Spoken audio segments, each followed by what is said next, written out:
ରୋହନ ଧାରାର ଆପଣମାନଙ୍କୁ ନମନ। ଦେଖନ୍ତୁ ଶରତ ପୂର୍ଣ୍ଣିମା ଆସୁଛି 19 ଅକ୍ଟୋବର ମଙ୍ଗଳବାର ଦିନ ପଡ଼ୁଛି। ଏହି ସମୟରେ ପୂଜା ପାଠ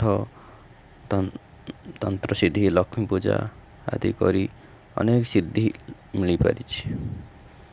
ଗୀତାରେ ଦେଖିଲେ ଭଗବାନ ଶ୍ରୀକୃଷ୍ଣ କହିଛନ୍ତି ଏହି ଦିନ ଚନ୍ଦ୍ରମାର କିରଣ ଅମୃତମୟ ହୋଇଥାଏ। ଏପରିକି ଯେଉଁଠି ବି ପଡ଼ିଥାଏ ଯାହା ପରଜୀବୀ ବୃକ୍ଷ ହଳଦୀ ଔଷଧ ଉପରେ ପଡ଼ିଲେ ତାହା 100 ଗୁଣ ପ୍ରଭାବ ଦେଖାଇଥାଏ।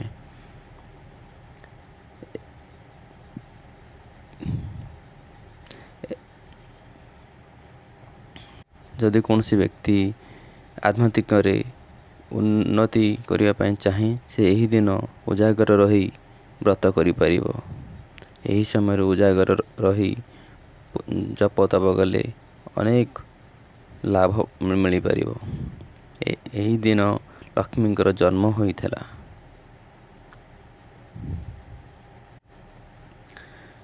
ପିତ୍ତ ସମାନ ପାଇଁ ଶରତ ପୂର୍ଣ୍ଣିମା ରାତି ମୋ ମତରେ ଶ୍ରେଷ୍ଠ ହୋଇଥାଏ। କ'ଣ କରିବେ ଏହି ଦିନ? କ୍ଷୀର ଚାଉଳରେ କ୍ଷୀରି କରି ଚନ୍ଦ୍ରମାଙ୍କ କିରଣରେ ରଖିବେ।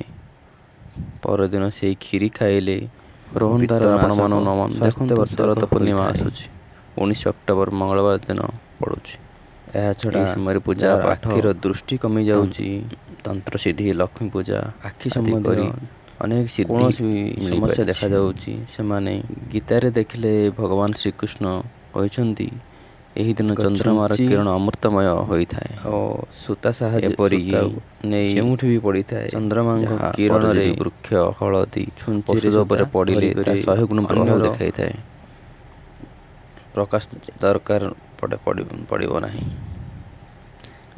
କହିବାର ଅର୍ଥ ଯେ କେବଳ ଚନ୍ଦ୍ରମାଙ୍କ କିରଣ ଯଦି କୌଣସି ବ୍ୟକ୍ତି ଆଧ୍ୟାତ୍ମିକରେ ଉନ୍ନତି କରିବା ପାଇଁ ଚାହେଁ ସେ ଏହି ଦିନ ଉଜାଗର ରହି ବ୍ରତ କରିପାରିବ।